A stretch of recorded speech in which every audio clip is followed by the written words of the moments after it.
জীবনে আরো একটা নতুন সকাল নতুন দিন পেলাম, তার জন্য আল্লাহর কাছে লাখো কোটি শুকরিয়া। তো আজকে সকালটা শুরু করলাম খুব ভোরবেলা থেকে। আজকে ঘুম থেকে উঠে গেছি।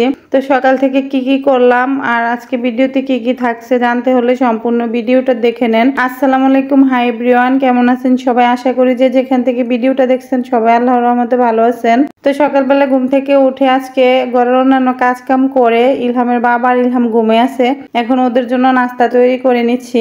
আর আজকে সকালবেলা ওর সকালটা একটু স্পেশাল হবে, কারণ হচ্ছে সকালবেলা দেখা গেছে আমি সকালে নাস্তা তৈরি করি না, বাহিরের খাবারই খাওয়া হয়। মানে হয়তো ডিম সিদ্ধ করে দেই বা চা বানিয়ে দেই, পাউরুটি কলা এসব কিছু খেয়ে নেয় সকালবেলা, তার কারণে আমি আর নাস্তা তৈরি করি না। তো এখন যেহেতু শীতের দিন আসছে আর শীতের দিন তো একটু সকালটা একটু বেশি স্পেশাল হয়, তখন যদি একটু পরোটা বা পিঠা কোনো একটা কিছু তৈরি করা হয় তাহলে শীতের সকালটা জমে যায়। আর সকালবেলা ঘুম থেকে উঠলে এখন দেখা যায় অনেক কুয়াশা ভরা থাকে, যদি এখনো শীত পড়ে নাই কিন্তু শীতের আগমন অলরেডি হয়ে গেছে। আর তার জন্য আজকে বাদ থেকে ভাবলাম সকালবেলা কিছু না কিছু তৈরি করে দেব বাবা ছেলেকে, ওদেরকেও ভালো লাগে, ওদের কাছেও ভালো লাগবে বা আমার কাছেও ভালো লাগবে ওদেরকে কিছু তৈরি করে দিতে পারলে। তো যাই হোক, সকালে নাস্তাটা করার পরে এদিকে দুপুরের জন্য রান্না বান্নার আয়োজন করে নিচ্ছি। আর আজকে পুঁই শাক রান্না করব বুটের ডাল, আলু আর ছোট চিংড়ি মাছ দিয়ে, আর রান্না করব চিচিঙ্গা মাছ দিয়ে। আর এই সবজিগুলো ইলহামের নানু আসার সময় ওই দিন নিয়ে আইছিল, ইলহামের নানা ভাই লাগানো সবজি এগুলো। আসলে বাবার বাড়ি থেকে যে কোনো কিছু আসলে এর স্বাদ আসলে বেড়ে দ্বিগুণ হয়ে যায় মনে হয়, এমন প্রত্যেকটা মেয়ের কাছে কেমন আমি জানি না, কিন্তু আমার কাছে এমনই মনে হয়। আর প্রত্যেকবারই ইলহামের নানু বাড়ি থেকে আসার সময় কেউ না কেউ আমাদের জন্য সবজি নিয়ে আসে। আর বিশেষ করে যেহেতু ইলহামের বাবার আমি পুঁই শাক কলমি শাক আমরা দুটোই পছন্দ করে খাই, তার জন্য দেখা গেছে সবসময় আনা হয় আর আমিও নিষেধ করি না। তো এদিকে আমি সবকিছু ধুয়ে নিছি। আর আজকে আমি মাছ রান্না করব, তার জন্য 4 টুকরা মাছ নিছি। আর যেহেতু আমরা দুপুরে একবেলাই খাবার খাই, মানে দুপুরে ভাত খাই, পরে আর ভাত খাওয়া হয় না, যদিও না খেয়ে থাকি না কিন্তু ভাত খাই না, অন্যান্য কিছু দেখা গেছে নাস্তা বা পিঠা কোনো একটা কিছু তৈরি করে খেয়ে নেই। তো এদিকে আমি মশলা বেটে নিচ্ছি সবকিছু গুছিয়ে।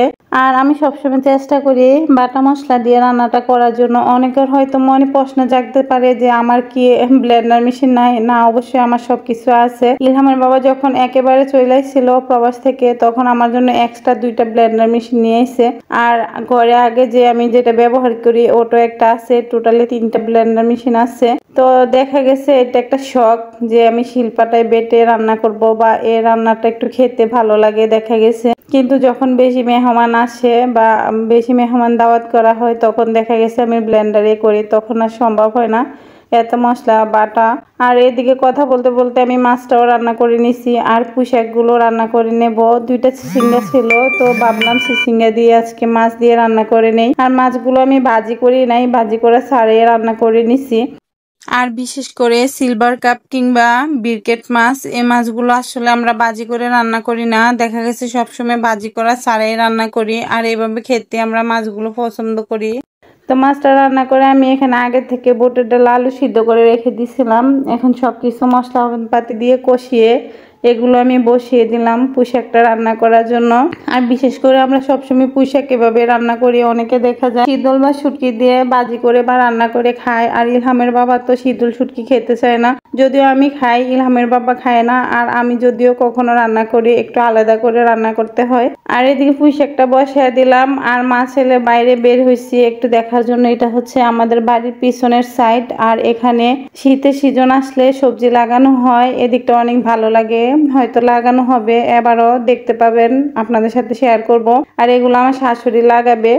আর দেখা গেছে গরমের সিজনে লাগানো হয় না, এই জায়গাগুলো অনেক ঘাসে ভরে থাকে, গরমের দিন বৃষ্টি হয় যার কারণে সবজিও তেমন একটা হয় না। তো যাই হোক, এদিকে আমার রান্না বান্নাও শেষ হয়ে গেছে, বাবা ছেলেকে খাবারটা বেড়ে দিলাম। আর এ ছিল আজকে রান্না বান্নার আয়োজন। সবকিছু মিলে আলহামদুলিল্লাহ খাবারগুলো খুব মজা হয়েছিল। ইলহামের বাবা বলছে বিশেষ করে পুঁই শাক তো এমনিতেও মজা, আর আজকে একটু বেশি মজা হয়েছে কারণ আজকে চিংড়ি মাছ দেওয়া হয়েছে। প্রতিদিন তো চিংড়ি মাছ দেই না, কারণ হচ্ছে চিংড়ি মাছে প্রচুর অ্যালার্জি, দেখা গেছে ওটা সবসময় দেয়া হয় না। তো আজকে চিংড়ি মাছ দিয়ে রান্না করছি। তো ধন্যবাদ সবাইকে ভিডিওটা দেখার জন্য। যদি ভিডিওটা ভালো লেগে থাকে একটা লাইক কমেন্ট শেয়ার করে দিবেন আর আমার পাশে থাকবেন, আমি এবং আমার পরিবারের জন্য দোয়া করবেন। আল্লাহ হাফেজ।